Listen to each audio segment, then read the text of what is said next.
જૂનાગઢ જિલ્લાના ધંધુસર ગામના ખેડૂતોએ ઉબેડ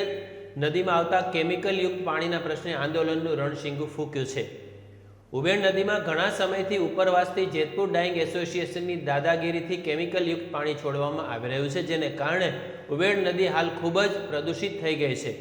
જેમાં અવારનવાર પાણી એટલી હદે દૂષિત થઈ ગયેલ છે કે જેમાં હાલ માછલીઓના મૃત્યુ થવા લાગ્યા છે અને પશુઓ પણ આ ગંદુ પાણી પી નથી રહ્યા કે પાણીમાં બેસી પણ નથી શકતા। એટલી હદે પ્રદૂષણ ફેલાઈ રહ્યું છે।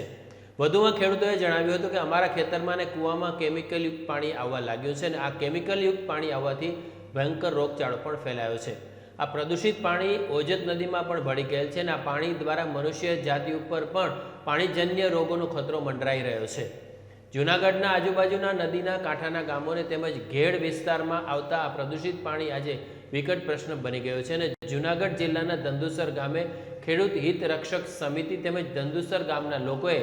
જેતપુર ડાઇંગ એસોસિએશનને કારણે આજે ધંધુસર ગામના બોડી સંખ્યામાં લોકોએ ભેગા મળીને કેમિકલયુક્ત પાણીથી ધંધુસર ગામની આશરે 8000 પશુધન જે 50% દૂધ પૂરું પાડે છે એવા પશુધનને પાયમાલ કરવાના જેતપુર ડાઇંગ એસોસિએશનને જાણે કે સોગંદ ખાતા હોય તેવું લાગી રહ્યું છે। વારંવાર રજૂઆત કરવા છતાં કોઈ નિરાકરણ નહીં આવતા આ કેમિકલયુક્ત નદીમાં પાણી ભળવાથી પાણીજન્ય રોગો માછલી અને ગામના લોકોનો વિકટ પ્રશ્નનો સામનો કરી રહ્યા છે,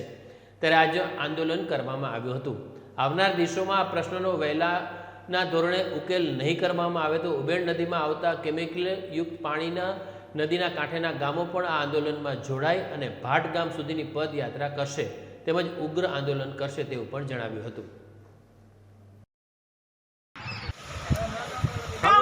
આજે અમે આ એક આંદોલનના સ્વરૂપે અહીં ભેગા થયા છીએ ધંધુસર ગામ, કેમ કે અમારા ગામની આ નદીમાં જે કેમિકલયુક્ત પાણી ભેળવવામાં આવ્યું છે, જે અમારી ખેતીને અને અમારા વાલા પશુધનને બરબાદ કર્યું છે। અમારે જો બચવું હોય અને અમારું અસ્તિત્વ ટકાવવું હોય તો આવતા ઝેરી પાણીને કોઈ પણ રીતે અમારે વિદાય કરવું અને એના માટે આજે અમે સોગંદ લીધા છે કે ગમે એ કરશું, જીવશું કે મરશું, આકરા પ્રયત્નો અને ગમે એવા પ્રયત્નો કરી અને આ ડાઇંગ એસોસિએશન મારફત આવતું આ ખુલ્લું જે ઝેરી પાણી છે એને અટકાવવા માટે અમે બધું કરીશું। હું તો નિર્ણયા ધંધુસર ગ્રામ પંચાયતના સરપંચ છેલ્લા ઘણો સમયથી જે ઉબેડ નદીની અંદર કેમિકલયુક્ત પાણી આવે એના માટે તંત્ર રજૂઆત કરતાં કોઈ અમારી રજૂઆત સાંભળી ન હોય એવું લાગતા આજે અમે ગ્રામ લોકોને બોલાવી અને મોટી સભા કરી। એની અંદર ખેડૂત એક સમિતિના કન્વીનરથી અતુલભાઈ શેખરાની આગેવાનીમાં હવે ભવિષ્યની અંદર શું કરવા જઈ રહ્યા છે એના ભાગરૂપે આજે અમે સભા